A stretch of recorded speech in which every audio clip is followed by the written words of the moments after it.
The Dave Hooker Show. A presentation of Off the Hook Sports.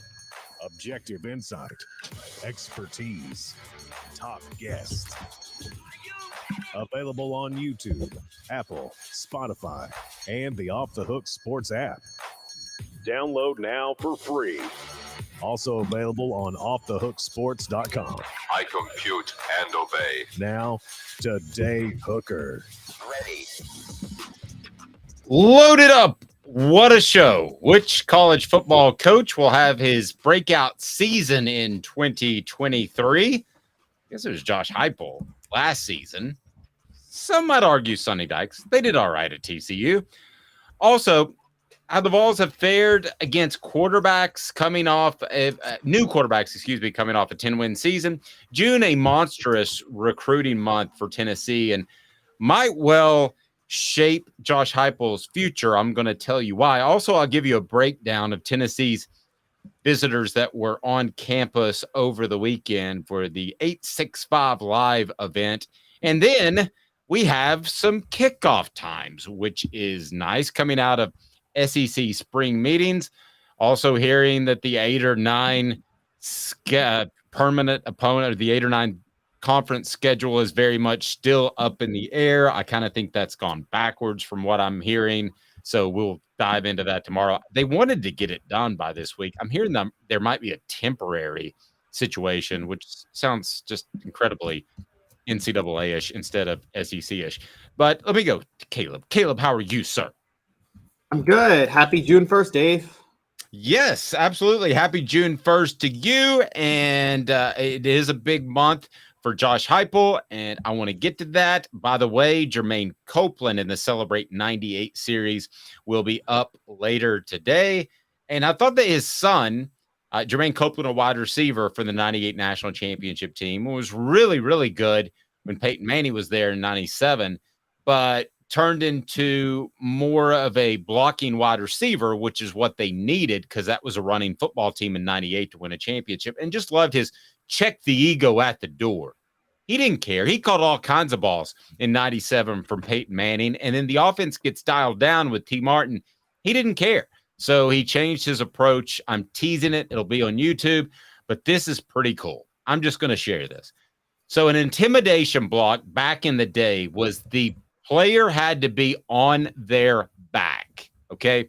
Nowadays, they're a little looser with that because football is not as physical. An intimidation block might be knocking a guy back 3 or 4 yards. Everybody's different. It's like scorekeeping in Major League Baseball. But this is back in the day when you put a guy on their back. How many times as a receiver, do you think Jermaine Copeland got credited for an intimidation block against Florida in 1998? Guess. 4?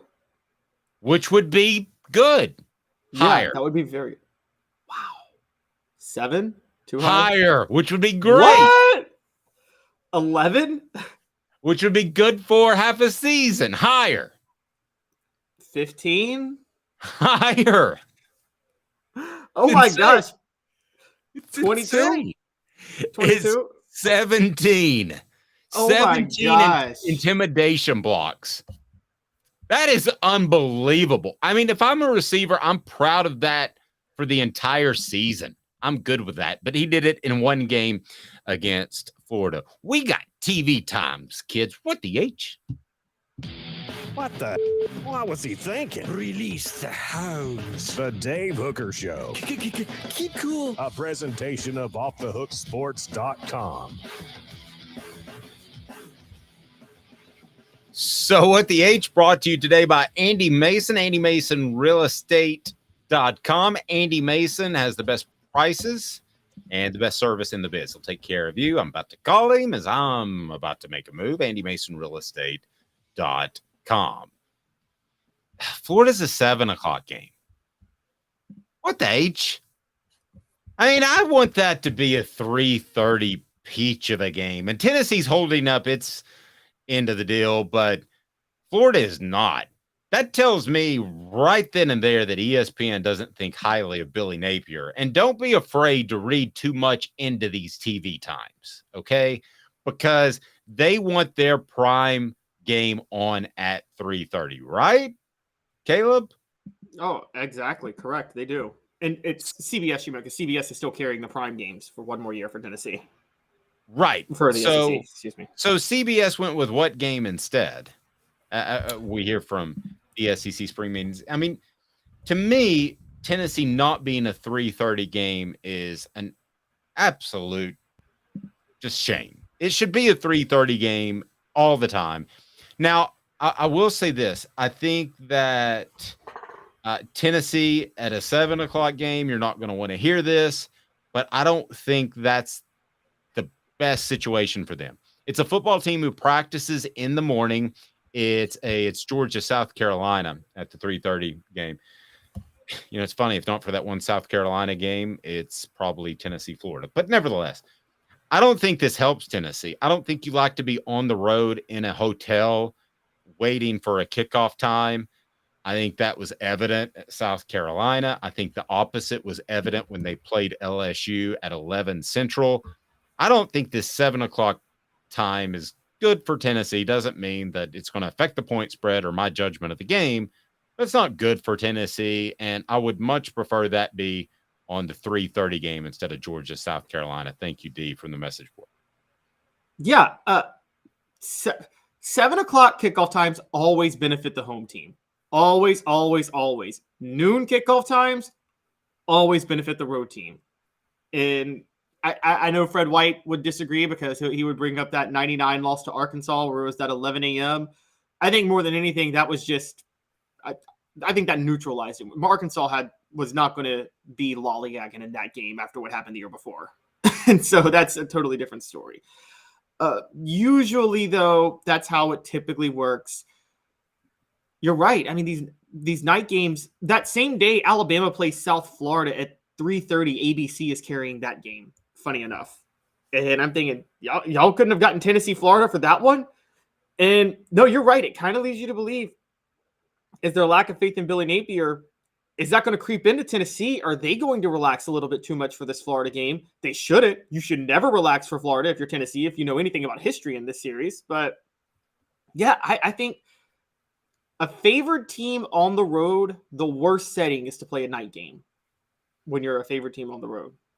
Completely agree. I mean, you would rather that be noon and that sort of thing. But specifically talking to Cooper, and he's on the YouTube channel now, you know, he just said you would rather get up and get things done. I mean, noon's perfect, and especially on the road, then you're able to come back and you're able to have a meal, and if you win, enjoy the festivities and that sort of thing. But a 7 o'clock game is just terrible for any road team. But we do know this. The crowd will certainly be into it, whether it's 3:30 or 7 o'clock. That crowd is pretty raucous. Now, Florida can be taken out. I've seen that happen before, where they just disappear for 2 quarters at times. But they're going to be ready to play that game, and the fans will be ready because of the revenge factor as well. Yeah, and can we talk a little bit of history on this? Because for those who don't know, Tennessee, Florida made the SEC on CBS. Just for that game made it. And that's never going to be a thing again. We thought this would be the last year for it, but with it not happening and the SEC moving from CBS, I think there's something a little from 96. I wrote about this yesterday. It was in the CBS primetime game. It kicked off SEC on CBS from 98 to 2001. Those 4 years, the college football world stopped for that game. Yep. And it lived up to its billing, and it's sad that that's ever going to happen. But Tennessee fans can take solace in the fact that even though Florida dominated towards the end, and it's barely a rivalry now, the last time they played on CBS, Tennessee got the win last year. Good history there. Jacob Warren says, what? What's up, everybody? This is Jacob Warren asking you to like, subscribe, and share. Dave needs this. He does. So go ahead and do that right now. And we'll have Cooper Mays giving you some tips as well coming up. I had an interesting recording session with him yesterday. Cooper is absolutely fantastic. Check it out on the YouTube page. Josiah-Jordan James will return to the Vols. How big of a boost is this, Caleb, in your mind? The Triple J back at the UT. This is huge for Tennessee. They have, and I wrote this yesterday, the most loaded team in the SEC now, basketball-wise. And they're constructed the way they've always needed to be constructed, which is to say their transfer, they got Chris Ledlum, Josiah-Jordan James returning. Those are going to be stretch four guys that play in the post. So Rick Barnes is going to play small ball. That is a huge, huge deal for Tennessee because I've been screaming at him to do that. I've been saying your defensive specialists need to play at the 4, and you need to have sharpshooters at the 2 and the 3. Your wing needs to be another sharpshooter with your 2. They are loaded with those. The only real question for Tennessee at this point is who's going to back up Zakai Ziegler at point guard when he comes back, because you don't really want Santiago Vescovi moving over into that role. So they need to find somebody. But Josiah-Jordan James back is incredible. And remember, guys, he battled injuries last year, but he's averaged over 10 points a game the last 2 years, despite being the defensive specialist. If he can have one healthy offseason, one healthy season and a full offseason, and up his 3-point shooting to maybe 35%, I mean, there's low-key All-American potential with this guy. Remember, he was once a 5-star coming out. No, I think it's monstrous. Now, you think that Rick Barnes will shift his thinking to be more small ball? Or does he have to do it because that's his roster? It's his roster, but he chose this roster. And for those who don't realize, Tennessee, they were already maxed out on scholarships, by the way. So Josiah-Jordan James is coming back as a walk-on. NIL money's having something to say about that. But I think he's shifting his thinking because right now you have Jonas Adu and Toby Awaka are really your only 2 experienced post players. Now you have Cade Phillips and I believe it's JP Estrella coming in. But that's not, I mean, you can't have a 2 deep rotation with those guys at the in the post. So you're going to have to go with Josiah-Jordan James, who has played the 4, and Chris Ledlum, who's very experienced. And I mean, this is something that I think Tennessee fans should be very, very excited about. I think Rick Barnes is going to be forced to play small ball with this roster. But I do think it's a change of philosophy because he put together this roster. He assembled it. What are your thoughts on where Tennessee can get? What's the glass ceiling for Tennessee? They're the Blue Bloods of North Carolina, Duke, Kentucky. I don't think they can ever get there. But what can they do if this program takes off and has more postseason success than Rick Barnes is used to? I mean, you could always see a national championship with Tennessee. See, I agree. I thought you were going to set the goals a little bit lower, but I totally agree because of the NIL money. And the NIL money is there. We've seen it in football. I think we did see it with Josiah-Jordan James coming back. Here's the other thing. You have the facilities in the Pratt Pavilion and Thompson Bowling Arena. So you don't have to ask donors to build that. You just say, hey, get us the next Victor Wembanyama. I mean, that is your goal, is to find that next guy, and he can make $10 million a year, and Tennessee can win a national championship. Say they did it. It's kind of like jumping out of an airplane, skydiving. I did it. I'm done. I'm good. Or running a marathon. They could do that and turn that within 3 to 4 years. I am not exaggerating whatsoever for effect. Yeah, and also, unlike football, there aren't structural disadvantages really to any college. Any college basketball program could break through. There's not. It's not like, because basketball, you're right. Get one superstar recruit. You could have a national championship run or run one system. The proof of that, more than anybody, by the way, we always forget about it. Arkansas. I don't think of them as a basketball state, but Nolan Richardson won a national title there, and because he ran 40 minutes of hell. And well, so there's Florida too. Florida as well. Florida won back-to-back national titles. So I think college basketball, it's funny, college basketball, a lot more than college football, the coach actually it's more dependent. The coach is even more important because football, there's so many structural things that make a program good that is almost immune to whatever the coach does many times. I've said that about LSU for years. But basketball, if you take a job at any Power 5 or even lesser tier school, any coach can win a national title at any of those schools. Gonzaga, by the way, did not have the resources that Tennessee has currently to be able to put together one of the best college basketball programs in the nation. And I hate the term mid-major. There's no mid-majors anymore. If you spend the cash, it should all be based on that. If you're spending $25 million a year on basketball, you're not a mid-major. And I would guess that's somewhere around what Gonzaga is spending. Tennessee used to, back in the day, spend $10 million a year, $15 million a year, and they had a pretty good program. Take it to the next level. Go ahead and drop that cash out there. Here's the other thing to remember too, Caleb, that I would encourage those collectives out there. Basketball players, by definition, are better marketing athletes than any other sport because you see their face. You don't see football players' faces. So I'll go ahead and tell you, if I'm a personal injury attorney, I know they're doing this a lot in Louisiana with LSU. I've got my arm around Josiah-Jordan. I've got my arm around the next Victor Wembanyama, and I'm saying I'm all Vol, and it's on every billboard in Knoxville. That is how you go out and market these guys, and that's how you associate yourself with them. So then every time somebody watches a basketball game, they think of Bobby. Bobby is a great personal injury attorney, or Johnny Charleston's car lot. That's where I need to go. That is exactly what I would do. And I would make him the absolute, not to take anything away from Nico, but I would make him the biggest star in Knoxville in order to win a national championship, because I think Tennessee's in great shape in football already. They could be in elite shape with one dude, Caleb, one dude. Oh, I'm with you. Yeah, throw everything. Well, I'm almost with you. Okay.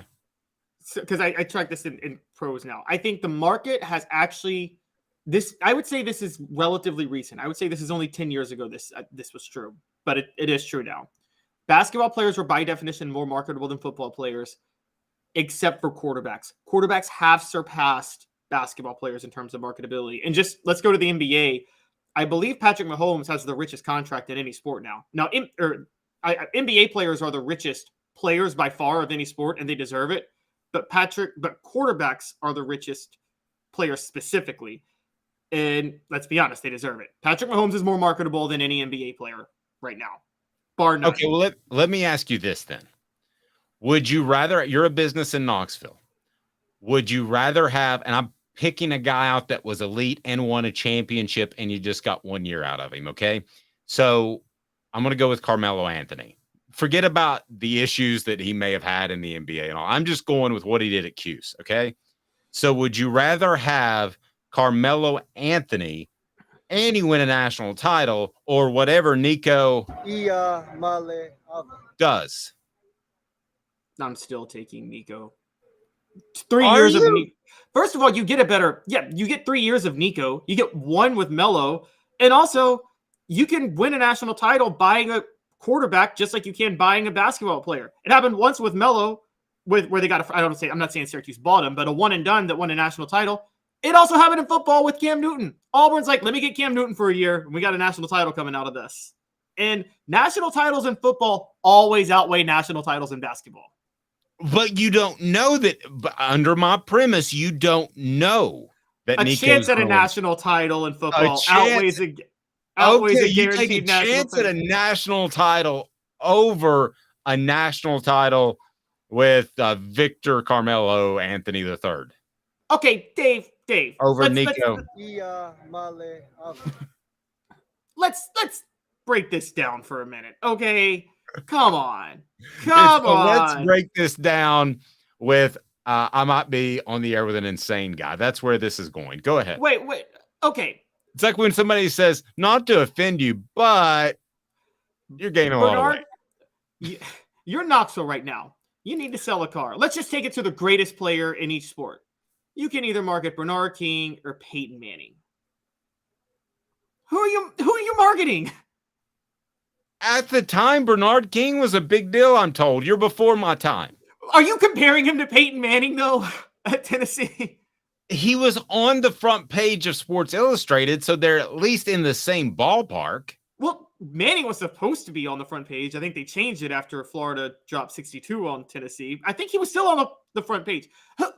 Come on, Dave. I got you in a corner. You're really going to go down this rabbit hole to say that Bernard King was more marketable than Peyton Manning? Okay. How about this? Would you take Bernard King over Casey Clausen? Casey Clausen was on the verge, but didn't win one. As a marketing voice of your company, both have impeccable characters, I guess. I didn't cover Bernard, but let's say that. You're see, that's unfair. Because no, it's not. Yes, it is. It's an unfair standard because you're taking the greatest player in Tennessee basketball history, bar none, who had a should have been Hall of Fame NBA career, would have been had he not gotten injured, versus a top 5 quarterback in Tennessee football history who didn't have an NFL career. And I mean, it's debatable where I would say he's in the 3 to 5 range. I mean, he's not top 2 in Tennessee football history as a quarterback. And if you do players in general, he may not even be top 10. So okay, so let me ask you, let's make it real clear. If Carmelo Anthony shows up on campus and wins a national title for the Vols, and that would therefore designate him as the best Tennessee basketball player of all time, right? Yes. I mean, he would be anyway. I mean, in his prime, he's better now than Houston, Ernie, and Bernie, and all that stuff, I think.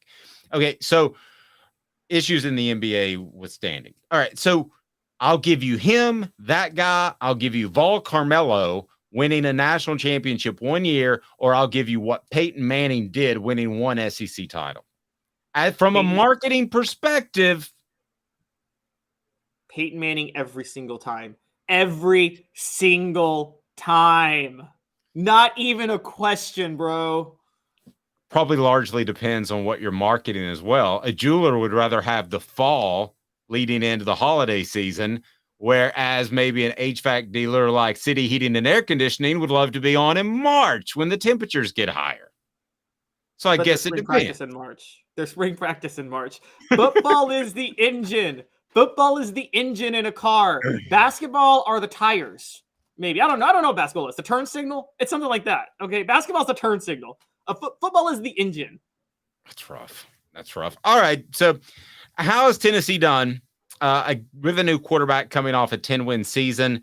I'm interested to see where Caleb Calhoun goes with that. And also June, a monstrous recruiting weekend for month, I should say. And I'll give you where Tennessee stands on all the guys that were in over the weekend based off my sources. So stay tuned. We'll be back in 2 minutes. Lots of recruiting coming up and projecting Tennessee news from SEC spring meetings, but big time recruiting info that you'll want to hear next. Stay tuned. 2 minutes off the sports. Family has been creating jewelry since 1986. Each piece unique with a story all its own. I'm Rick Terry with Rick Terry Jewelry Designs. I'm a jeweler, and I want to be your jeweler. We're grateful that you chose us to be Knoxville's best jeweler. My family and staff look forward to serving you. So please come see us. Kingston Pike and Campbell Station Road in the heart of Farragut and downtown on Gay Street, right next to the Tennessee Theater. Hi, Mike Davis here with City Heating and Air, reminding you to always dare to compare. Our team provides quality local heating and air service, installation, and maintenance across East Tennessee. We use only the best equipment like American Standard heating and air conditioning for your residential, new construction, or commercial needs. Honesty, dependability, and customer satisfaction have been the cornerstones of our business since 1961. City Heat and Air. Dare to compare. With all that sun, sand, and salt water, the beach is a very relaxing place. Unless you wear contacts. Ow! Open your eyes to the best the beach has to offer with LASIK vision correction from Campbell Cunningham Laser Center. Do you want to own the more that owns every job? Then get to Vassy Lawn and Garden in Cleveland and get you a Toro. I'm David Vassy, here to talk to you about Toro. With a Toro Zero Turn, you'll get more out of every minute and you'll reach the finish line faster. At Vassy's, we like to say, no matter if you're mowing 3 acres a week or 11 lawns a day, homeowners and business owners alike find confidence in equipment they can trust from top to bottom. Vassy Lawn and Garden, Highway 60 North in Cleveland. Man alive, it's worth the drive. These mountains hold and defend a spirit far better than moonshine. A drink that holds flavor, that becomes necessity. A hard cider made and relished by folk who are as hearty as they are legend. A refreshment that can only be found in one place. With a taste that makes you say, give me 3 bottles of the good stuff. Tennessee Cider Company, where necessity can be found. Objective coverage. Hey, that's new. If we get caught, we're going to jail. The Dave Hooker Show, a presentation of Off the Hook Sports. YouTube, Apple, Spotify, and the free Off the Hook Sports app. I'm going to need to see some identification. Back to Dave Hooker. What do you think, Caleb Calhoun? You want to talk some recruiting? Let's roll. There's a lot going on. I've done my homework, so I want to bring it right here to you. Talking recruiting today, brought to you by Craft Treats. It is June the 1st, depending on when you're watching. This is an incredibly important month for Josh Heupel. I could make a strong argument that he would rather win June than beat Alabama or beat Georgia this upcoming season. Not saying I'd go that direction, but I could make the strong argument. Because you have a program right now that's dependent on 2 things. Well, a lot of things, but personnel-wise, 2 things. One is some of Jeremy Pruitt's players, prospects that are going to move on. The other is the transfer portal. Is that sustainable? Honestly, I don't know. I don't think it is, but I'm not sure. We are in a totally new age. It would be like me saying that quantum physics doesn't exist. I don't know. I don't know. Maybe it is sustainable. Maybe you get 5 or 6 key transfers every single year, but I think you'd rather do it the Alabama way where you bring guys up. I think you also, Alabama's perfect. They needed a running back. They got Jahmyr Gibbs. They're bringing guys up through the program and they keep that culture. I have real concern after the guys that, I've gotten to know, in particular Jacob and Cooper, but there are other leaders in this program. Milton would be one. Hooker would have been one as well. And I could go on and on and on. Trey Flowers is one. I've concerned for Tennessee and Tennessee fans what happens when these guys move on, because they were brought up through the program. They seen the hard times and they wanted to take advantage of when things were better. But the next group might not have the same attitude. And you always have to wonder about team chemistry from year to year. I think it'll be great this year. But after that, I don't know. And you have this influx of transfers. June is a monstrous month. Caleb, you pointed it out yesterday. I wrote the column about it. It's on offthehooksports.com. You have got to win some Junes.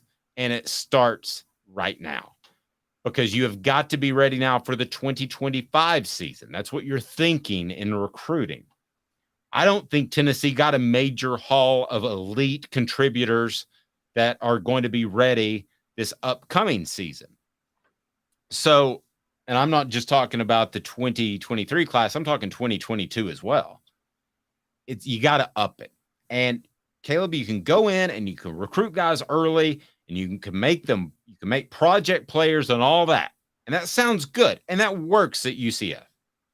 But you got to go toe to toe and tell Nick Saban or Kirby Smart, I'm here to battle you. And I don't have to win every battle, but in particular with the area around Atlanta, you win 2 or 3 this year, then it could lead to a pipeline or at least a trickle of prospects coming out of the Atlanta area. And that is when Tennessee will be, air quotes, back. I agree with everything you said. June, this is the most important June of Josh Heupel's tenure at Tennessee. It's the most important month, maybe, of his entire tenure at Tennessee. It will define the program, because I'll go out and straight up say it. It's not sustainable, relying on the transfer portal. There have been reports that the market for NIL is stabilizing. I think it was the Wild West. A lot of businesses started throwing money, but what they're going to learn really fast, and you know this, Dave. We just talked about last segment throwing money at basketball players versus football. Football's a lot harder to project than basketball. So throwing money at these transfers or anything like that, it's really hard to know exactly if they're going to fit in, and they can't just keep doing that. So at some point, Josh Heupel's going to have to go the old school way of getting commitments, elite commitments. He has got Tennessee at a place right now, riding a wave of momentum after last year's 11-2 season to do that. Now, here's how this all plays out. 2023 is still going to be reliant on transfer portal players and Jeremy Pruitt recruits, give or take a couple of spots. He needs to be successful in 2023, and he needs another transfer portal haul in the 2023 to 2024 season. But he needs a loaded 2024 recruiting class. So that way, by 2025, he's ready to go. Recruiting class a year. If it's an elite recruiting class, you give it a year before it really takes over the program. And so 2025 will be the first year he's going to have to rely on his recruits. That means the 2024 class has got to be loaded, and the most important month in recruiting season now is June, bar none. Totally agree. So Tennessee right now has the Merklinger quarterback, Jake, out of Savannah, Georgia, which is great. I mean, you always want your next quarterback, but I think out of the Atlanta area would be very significant. And then they've got Jeremiah Hurd, who's a 3-star guy. No offense against Jeremiah. That's not the type of guy I'm talking about. He's out of Rome, Georgia. I think you got to go out and I don't think Tennessee's ready at this point to do the major haul when they got Cozy Coleman, Jamal Lewis, and Deion Grant, which would have been 90. It would have been 96. They got those 4 guys. Yeah, right. Okay, so, but what you can hope for, I don't think you're ready to hope for that yet. But what you can hope for is the class before that. That just happened to be the number 1 class in the nation. But that had the Jeff Colemans of the world, the guys that did provide that pipeline into other states, Fred White's of the world. That's what you're hoping for. And then next year's your gangbuster class. But listen, guys, I'm going to tell you right now, Tennessee was 10th in recruiting, which sounds good. And Butch Jones would tell you that is he's a champion in life already. Give him the trophy. But that's 6th when you include Texas and Oklahoma in the SEC. That's 6th. That's behind Alabama, Georgia, LSU, Texas, and Oklahoma. That ain't getting it done. Tennessee will need to be pressing right up against that top 5. And if you're saying, Dave, 10 and 5, that's not that big of a difference. I covered recruiting for 20 years. It is a huge difference. It's the difference between a couple more 4-stars or maybe one more 5-star. And if Tennessee isn't able to do that this year, this month, then I've got concerns moving forward because you're right. They have all the momentum. Nobody's harping on the South Carolina game now. They're harping on the fact that Tennessee was number 1 in 110 games. It was fantastic. Caleb, that's where Tennessee needs to be. They need to get that. I'm not saying the number 1 class in the nation. They need to get some of those cats where they go toe-to-toe, eye-to-eye with Kirby Smart, and they win those battles. They say, we can win, and then they don't have to evaluate guys early and hope they continue to develop as prospects, which is what they've done at this point. Yes, and if they don't do that this month, that is when we are going to look back on that South Carolina game. Because I can tell you right now, Tennessee, that South Carolina game costs Tennessee 3 recruits right now, who, if they had those 3 recruits, it'd be a top 5 class easily. Not even a question.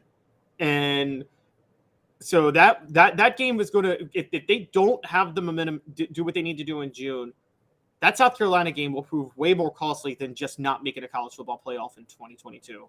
I can tell you guys that right now. Another important point on this is that I think that talent evaluation we aren't sure of with Josh Heupel, but I will give him credit with Jeremiah Hurd because you mentioned him.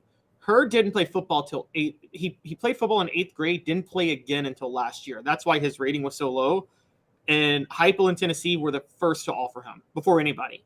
And I'm still down with those guys. Don't get me wrong. Okay, I'm down with getting those guys, but at some point, you don't need the good backstory. You don't need the might develop into something special. I mean, there's a difference, but let's just put it this way.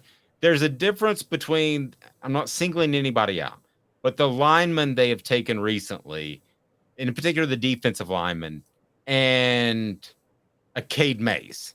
who walks in the door, a 5-star prospect, 6'6", 335 pounds, and is probably ready to play from day one. We're talking about a whole different cat, right? So basically what you're saying is Tennessee needs to start getting the guys that any idiot off the street could start from day one. Somebody who's never watched football would know they could play football. It's the off the hook. It's our own rating system. It's anywhere, somewhere, and nowhere. They need the anywhere guys. Herds of somewhere guy. Alabama or Georgia, would they take Hurd? I don't know. Probably not.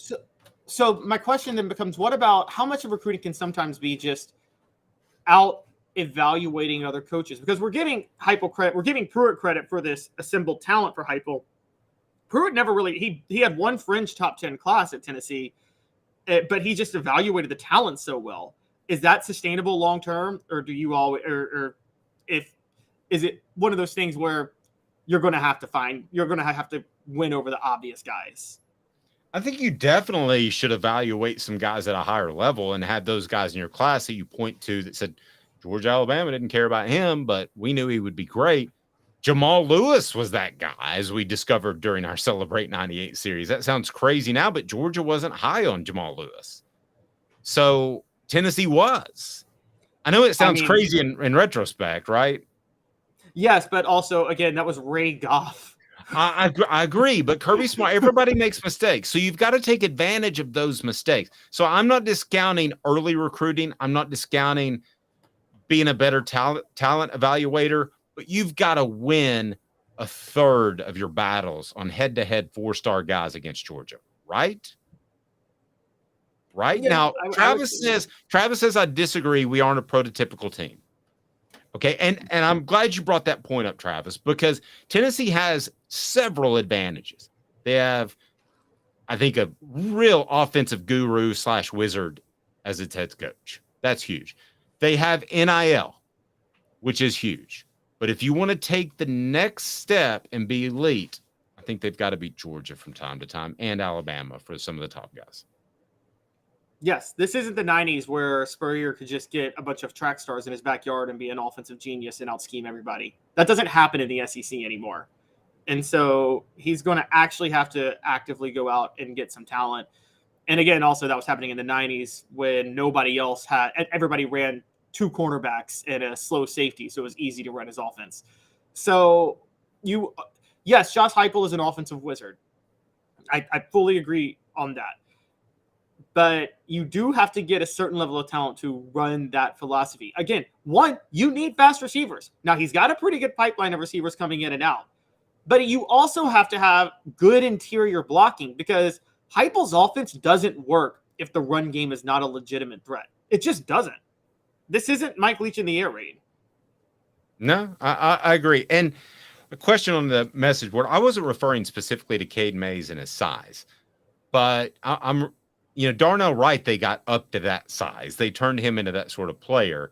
So it's not an issue of being too big or too small. Now, you certainly don't want the guy that, I don't even remember his name, that Butch got, another Butch reference, Lyle, that you don't want the guy that they got out of Florida. Do you remember him that was like 248 pounds, an offensive tackle? I mean, he was horrible.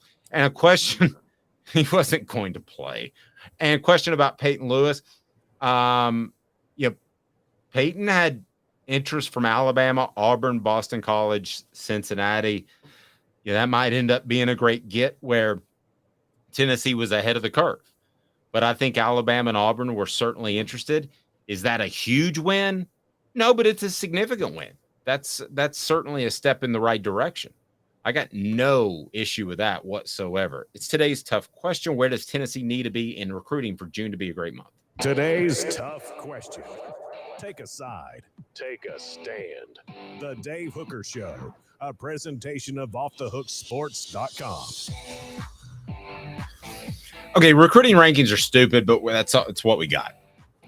And the simple fact is how successful an individual website is covering a program will affect their recruiting stature.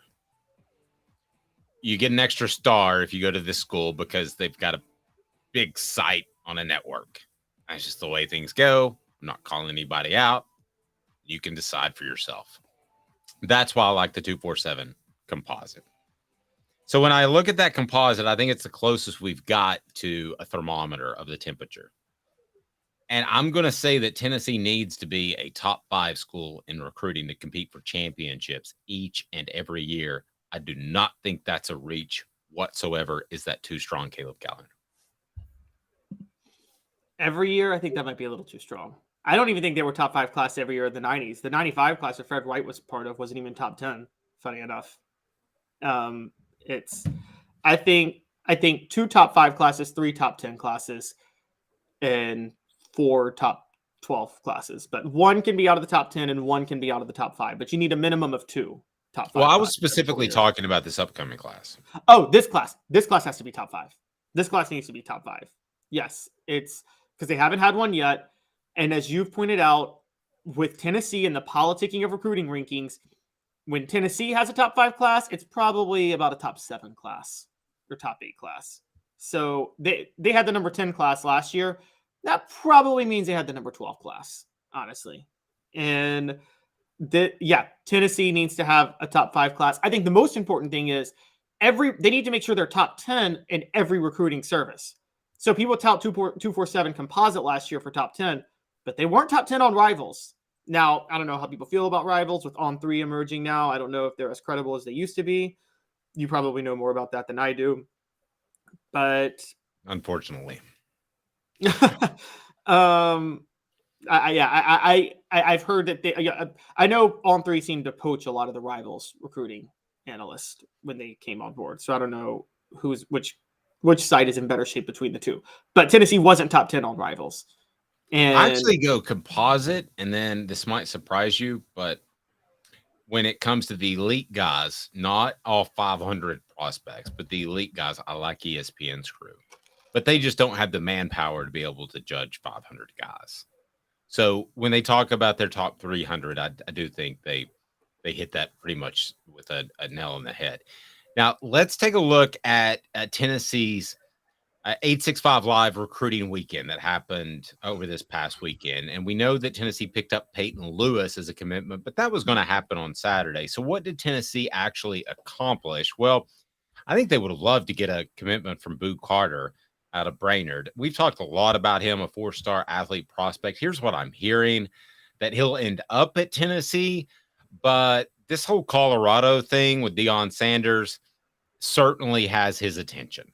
So I'm not ruling that out at all. I think he could end up at Colorado, but if I had to make a bet, I feel 60-40 Tennessee, and Colorado certainly in that 40%. He's kind of a weird bird. He switched high schools. He seems to flirt with Tennessee a lot, but does he love Tennessee? I don't know. I guess he's going to end up telling us, but don't be surprised if that takes until the early signing period in December. Yeah, and this also is missing out on Boo Carter is not as big of a gut punch, but when you combine it with missing out on Walter Nolan a couple of years ago, that's going to be a big red flag for Josh Heupel if that happens. Now, I'm not going to put that on Josh Heupel too much. I got to say this. The NIL collective for Tennessee needs to get a little bit smarter about how they spend their money. I'm not saying that it's bad to throw $8 million at Nico Iamaleava, but I am saying you don't spend all your money there and let Walter Nolan get out of Knoxville. Because quite honestly, I think he went to Texas A&M because Texas A&M had more NIL money. I have no problem saying that up front out loud right here, even though that's technically against the rules. And no, I think you're right. Yeah. And if you're Tennessee, you don't let Texas A&M outbid you for Walter Nolan. You can't let Colorado outbid you for Boo Carter. I don't know what Colorado's NIL initiative is right now. I know Deion Sanders selling the glam probably has some advertisers wanting to get involved. So I'm intrigued by that. But to the NIL collective, to Spire Sports, don't let these defensive stars get out of East Tennessee. Throw your money at them. Josh Heupel needs them. Yep, I agree. This list is brought to you by Craft Treats. Go to crafttreats.com, use the promo code off the hook, and you will get 20% off your purchase. Don't forget about the Chill Pills that has the CBD dog treats, will help with your pet's digestive issues, arthritis, and also anxiety. It's pretty awesome, the Chill Pills, but they've got non-CBD as well. Use the promo code off the hook. get 20% off. So the guy that everybody wants to hear about, and you're not going to have anything definitive on him anytime soon, is 5-star linebacker Sammy Brown, 6'2", 230 pounds, out of Jefferson High School. I think Tennessee has a shot, but ultimately it would be hard for me not to pick Georgia.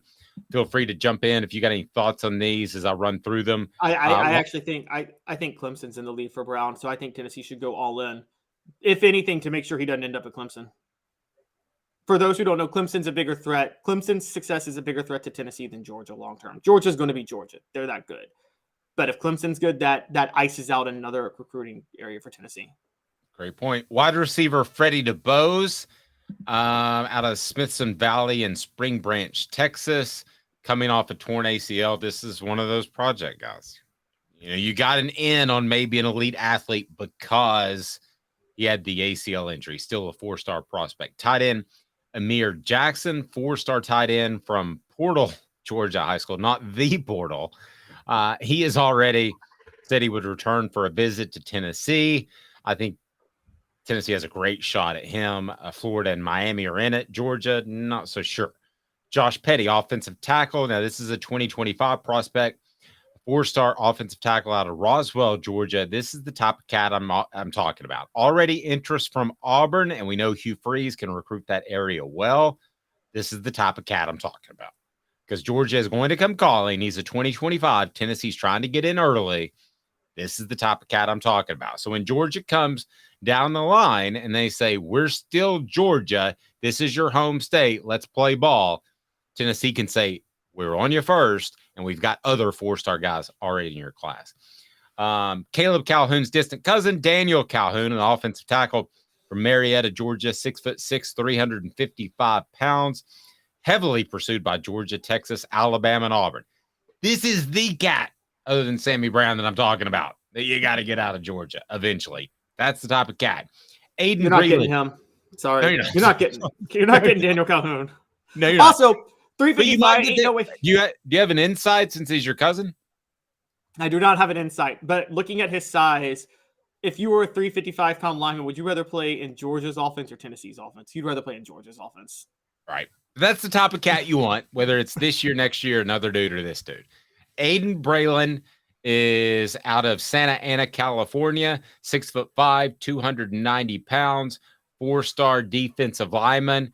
This is the guy where you flex your muscle because, hey, I'm Tennessee, and I've got the recruiting budget to go out to California and pull cats. And Nico certainly helps you. And Nico's from Modern Day, isn't he? He was from Polytech, and then he went to Riverside. I thought Tennessee had somebody on their team from Modern Day, but they had the way back the late Polynesian defensive end. Jesse Mahalona. Oh, Brew McCoy. Brew McCoy went to Modern Day. Yeah, okay. Brew McCoy. That's right. There you go. Defensive now. Yeah.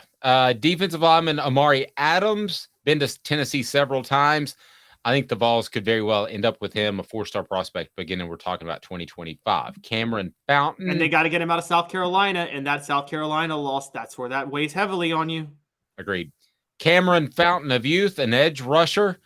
He is 6'5", 237 pounds. I think there's a great relationship with defensive line coach Rodney Garner. That should help Tennessee. And I think they can get him. Athlete Cameron Michael. Man, it's another tough pull from Georgia. So he's from Statesboro, Georgia High School. And I think he's going to take his time. Again, it's the type of cat you got to beat Georgia for every once in a while. And Would then you rather play defensive back for Georgia or Tennessee? I wouldn't want to play defense at all for Tennessee, to be real honest with you, unless I'm an edge rusher. Man, I'm down with that because I'm going to pad my sack stats, and nothing's more important than sack stats. Defensive back DeMello Jones, probably the longest shot of the group that was in town last weekend. A 4-star prospect has been committed to Georgia. So there you go. That's a complete breakdown. The visitors want to be sure and thank Caleb Giroux, who's killing it on offthehooksports.com. He couldn't join us today, but he is absolutely slaying it in recruiting. So, and we're free, advertiser base. So how about that? So, yeah, Tennessee had some cats in there that they want to land. that would be those sort of game-changing type of prospects, and they bundled them with Peyton Lewis, who they knew was going to commit, Merklinger. It was a very what I would call, as far as a recruiting weekend. Again, I've done this for 20 years, so I can tell from a mile away. It was very focused on the guys that I mentioned, the 4-star guys, because you have a good family feel in guys that are already committed. They can then recruit those players as prospects. That's what this was all about. This weekend was all about landing one or two of those guys that we just talked about that Tennessee has to have to turn the program into an annual championship contender. Yeah, no, I'm with you. That's exactly what this was about. And they need to be able to get a couple of them. It hurts them that the NCAA investigation still hasn't ended, by the way. I don't know if, I know, totally forgot about that, right? But I will say that, I mean, at this point, just for the sake of recruiting, Dave, with June here, isn't it worth the scholarship reductions that you might get? Just accept it. Because I'd rather have the scholarship reductions than get hampered in June recruiting. I don't know. That seems kind of rough. I'm not going to take it if I didn't do anything wrong. 2 minutes. How does Tennessee typically do with a new quarterback coming off of 10-win seasons? And we'll tell you who the breakout coach of this upcoming 2023 season will be. Is he in the SEC? We'll discuss. Caleb Calhoun, I'm Dave Hooker.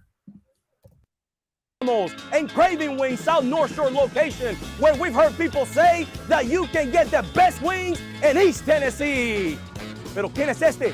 El número 87, Jacob Warren. I'll just do 6 on my sauce 87, please. Imposible, señorita. Dale 6 más. Look at these wings. Perfectas, deliciosas, fantásticas. Man, I don't know what you're saying, but it sounds awesome. How do you say fresh, never frozen in Spanish? Frescas, nunca congeladas. Make your way to Craving Wings and get you 6 más. But what was funny about Kate is we were a full continuum of care at that time. We had detox, we had inpatient, we had outpatient. So we were doing a lot of the things that we do now. But now we just do them so much better. It's really a simple program, but we're complicated people. I am what I am, and now I got to do something about it. You can take your life back.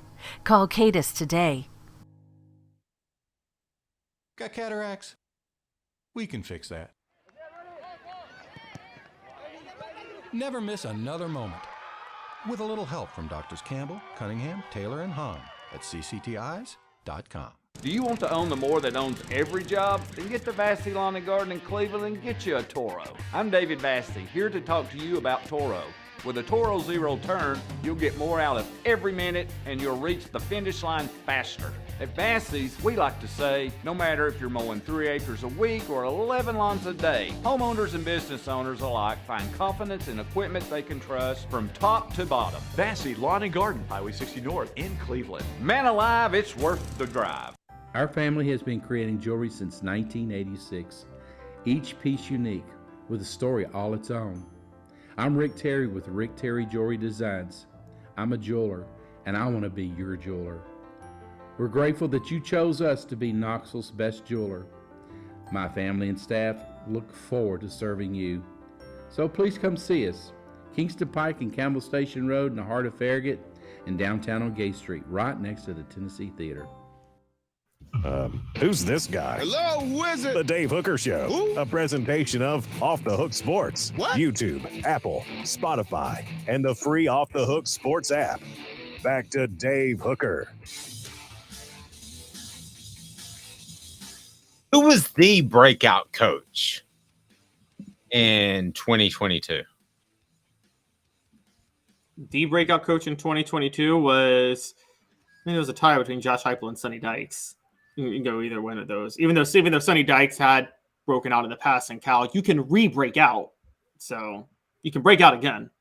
And double breakout. Like Breaking 2 Electric Boogaloo. Who's seen that movie? Did you see that? No. Sorry. Sorry. Okay, fine. There are some times where the sequel is better than the original. And that was Breaking 2 Electric Boogaloo. Godfather 2 was better than the original. The second Empire Star Strikes Back? Wars. Yes. Well, the thing, everyone said, and I'm a Star Wars nerd. The only thing that people forget is The Empire Strikes Back is considered better because the beginning is so strong with the Battle of Hoth, and then the greatest twist in cinema history at the end. But in between that, it's actually kind of a dull movie. Like, A New Hope is a much more fun adventure, the first Star Wars.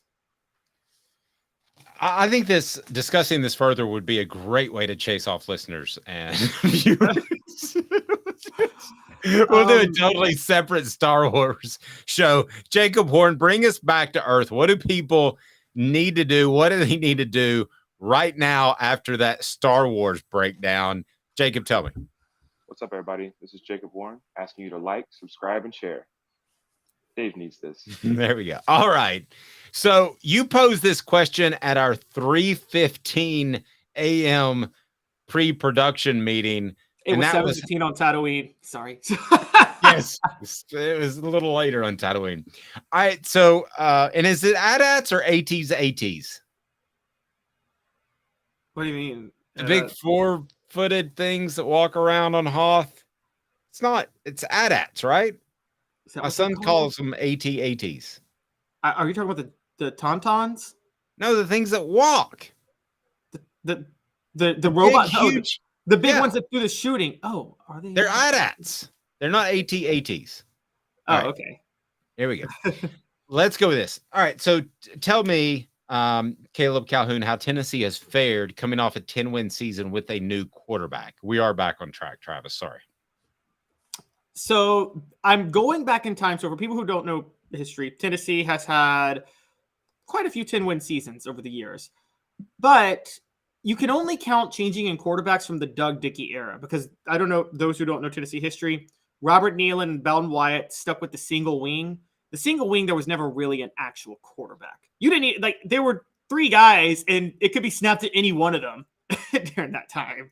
Right. And so quarterback wasn't really a thing until Doug Dickey comes, introduces the slot T, and Dewey Warren becomes a breakout superstar for Tennessee. So going back to that time, Tennessee has had 5 10-win seasons in which they had to replace a quarterback the next year. The first was actually Bill Battle's first year, believe it or not. That would have been 1970. They went, for those who don't know, Tennessee actually went 11-1 that year, finished in number 4, I believe, and won the Sugar Bowl, but did not win the SEC championship because they lost to Alabama. Quarterback that year was Bobby Scott. I'm sure you know of him. Followed Dewey Warren, won the SEC in '69. That was actually a very successful quarterback. The next year, begin sentences with, well, you know. So, who's going to win Saturday? Well, you know, I think it'll be Tennessee. Go ahead. So how'd they do the year after Bobby Scott left? Well, they went 10-2 and finished in the top 10. Pretty good. Well, that year was 1971 when they did that. They had Condrich. That was another year where they had 10 wins, and then they had to replace their quarterback the next year, which was 72. In 71, Jim Maxwell was their quarterback. They were waiting for Condrich Holloway to start, who started in 1972. And how did they do after 71? They went 10-2 again in 1972. And then, as for people who know the history, Bill Battle started to taper off and got fired to make room for Johnny Majors. But so then we fast forward to 1997. Tennessee wins the SEC championship. They go 11-2. Then they have to replace Peyton Manning. Dave, how'd they do when they replaced Peyton Manning? I'm trying to remember. Okay, they won a national title. They did. There were a couple of close games if you want to nitpick. By the way, check out the Celebrate 98 series on our YouTube channel. Go ahead. Another one. 2003, they went 10-3 with Casey Clausen. They entered 2004 with CJ Leak, Brent Schaefer, Eric Ainge, and Rick Clausen. And guess what? They overachieved. They won the East that year and went 10-3 again. And that summer. That was still the period of Philip Fulmer can do no wrong. It was. And then it came crashing down the next year. All right. Crashing. And then so far, what I'm showing you is Tennessee does pretty good when they have to replace a quarterback from a 10-win season. But then there's just one more. You know, in 2007, they won the SEC East and went 10-4. And then 2008 happened. Yeah, and they fired their most legendary coach, one of the 2 most legendary coaches, definitely the most legendary coach in the modern era. So that went south quick. I don't think that's going to happen to Josh Heupel with Joe Milton this year. No, I don't think that's going to happen. I don't think you're going to have a God, what was that Auburn game that year? That might have been the worst game I ever watched. That 14-12 game. I don't think you're gonna remember that. And I don't think that's going to happen. But All right, yes. So Caleb stoking the optimism once again. He's already picked a national title for 2024. Now he's saying that Tennessee, is a close second place in the college football championship game. Is that what you were saying this year? Well, no, because they don't have Derek Dooley coaching them. So he would get That's the key. City Heating and Air Conditioning, cityheatandair.com. Integrity matters. Over 50 years of experience in East Tennessee. The temperatures are going to rise, and you need to make sure that you've got somebody that can say, hey, you just need a new part or coolant. You don't need an entirely new unit altogether. Well, that's where integrity matters. City Heating and Air, cityheatandair.com. Okay, so then if we've got a breakout coach last year was Sonny Dykes or Josh Heupel. It's as simple as that, right? I don't think there's anybody really even in the argument there. So as far as breakout coach this season in 2023, first set the parameters, and then I'm going to give you my thoughts. What are the parameters on being a breakout coach? Basically, it's very fluid, and it can change from because every situation is unique. But you have to have taken a huge leap forward from the previous year to the point where you are talked about nationally and maybe even floated as a coach of the year candidate for what you did. Fair. And you haven't done it before to that level. You haven't done it before at the school you're at. You can have done it before, but just not at the school you're at. So, and also not be, well, I don't know. See, this is because Sonny Dykes, it's not like Sonny Dykes hadn't done this before. He hadn't done this well. I take that back. So yeah, I'll say or like Josh Heupel. Josh Heupel had gone undefeated at UCF, but then he went 11-2 it. How about this? You cannot have done it at the Power 5 level. Okay, let me give you this one too. Like Brian Kelly, for instance, to be a breakout coach this year, he would have to win the national title and go undefeated.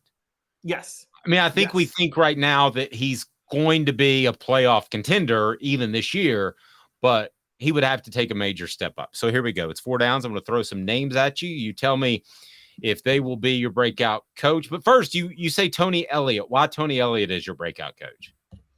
So Tony Elliott is, I think, one of the most underrated hires. I thought Tennessee actually, before I knew they were going to hire Josh Heupel, and I was wrong, but I thought Tony Elliott was a great guy for them to hire. For those who don't know, Clemson's offense didn't really take that next step to become a national title contender until Dabo Swinney promoted Tony Elliott.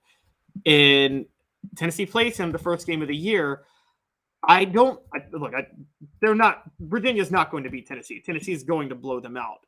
But they've got James Madison, William and Mary, a rebuilding NC State, Georgia Tech, a very bad Virginia Tech. Virginia has the upper hand in that rivalry right now with Brent Pry. Boston College. I mean, I'm seeing 8 wins possibly on the schedule right now.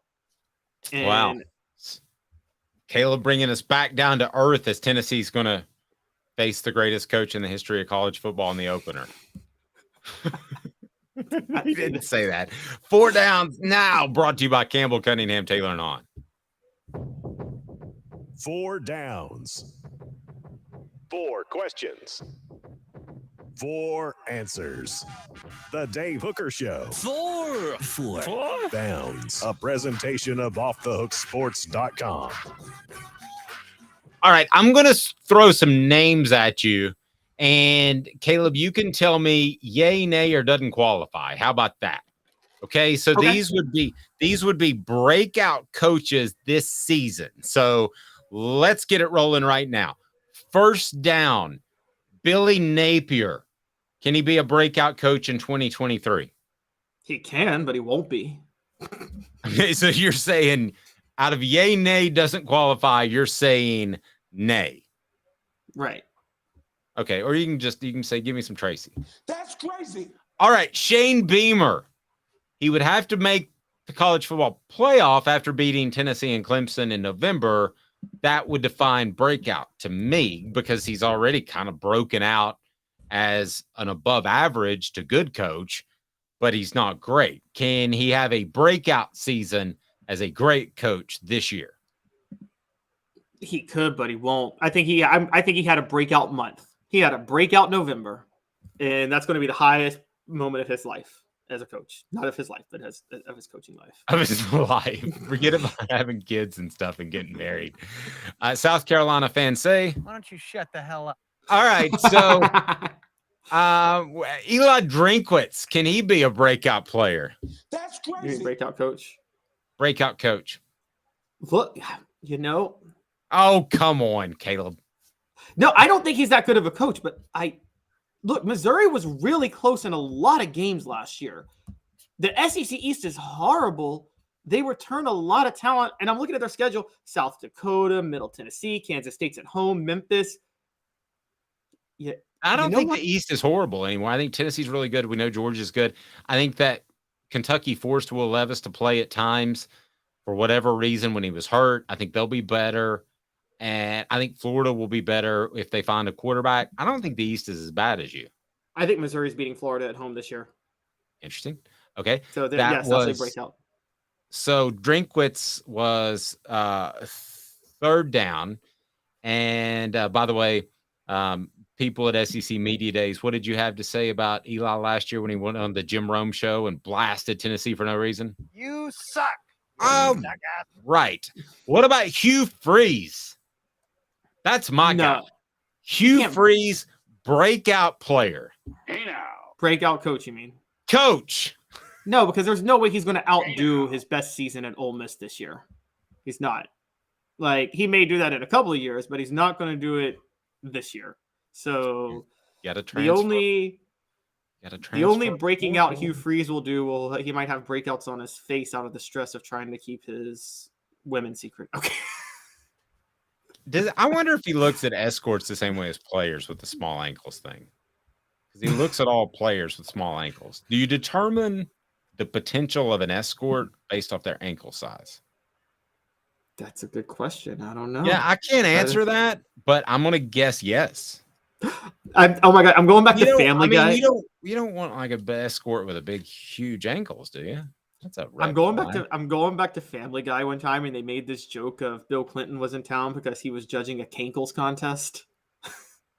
Oh wow.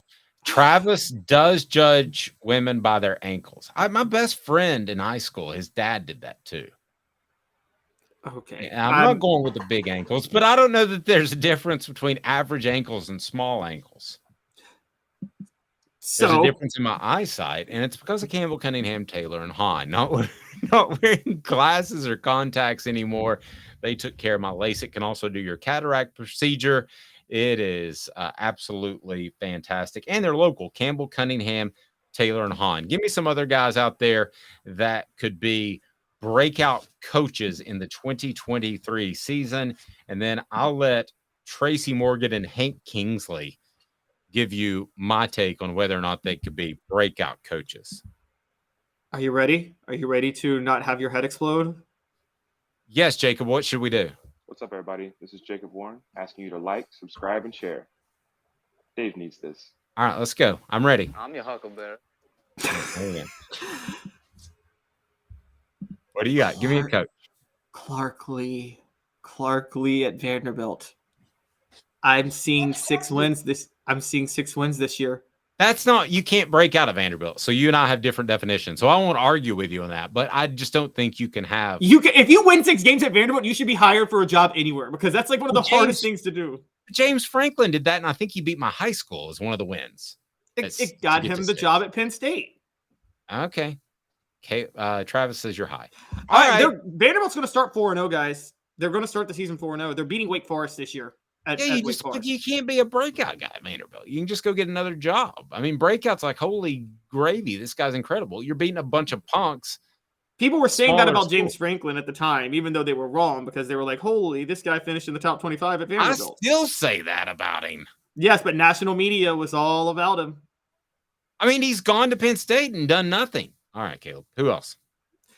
Okay, so let's move out of the SEC for a minute. A guy that no one's really talking about, who under the radar did a really good job last year at Texas Tech, Joey McGuire went 8-5, and I would know Joey McGuire if he delivered my UPS parcels tomorrow. So he installed the Bryles offense at Texas Tech, and watch out. This is his second year. I'm going to give you a hey now because I don't know. Hey now. All right. Who else you got? So another one that, would you say this is a breakout or would you say he already broke out? Which was Mike Elko at Duke.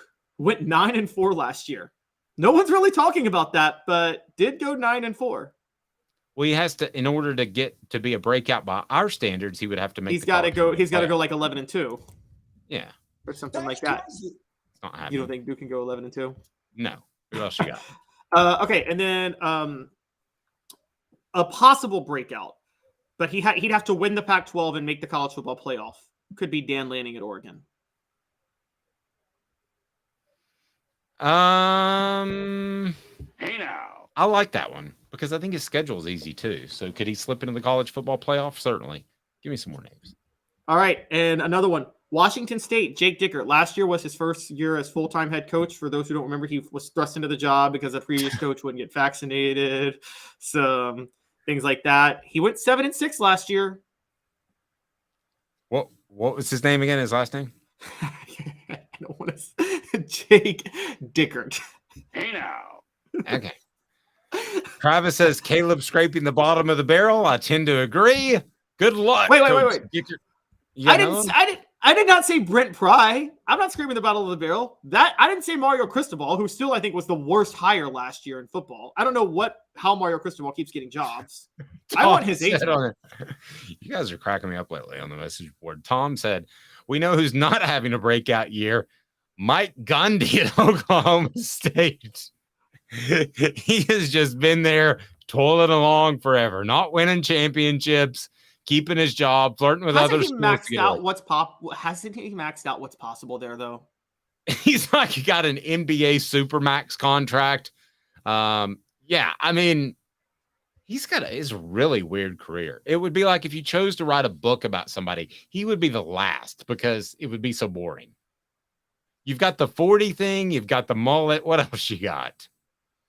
The dancing in the locker room. You got the crazy loss to Iowa State. Hey, he was part of the game that literally changed college football. For those of you who don't know, the college football playoff came into play because Alabama got to have a rematch with LSU in 2011. The only reason they got that rematch was because Oklahoma State blew a 24-7 lead to Iowa State on a random Friday night. Oklahoma State wins that game. They go play LSU for the national title. They get destroyed, and the BCS still exists. I think losing to Iowa State was the best thing that could have ever happened to Oklahoma State because they get to complain about not playing for the national title when they would have gotten clobbered had they played for it. What was that coach's name again? Mike Gundy? No, for that. Jake Dickert. All right. Have a fantastic day, everyone. He's Caleb Calhoun. I'm Dave Hooker.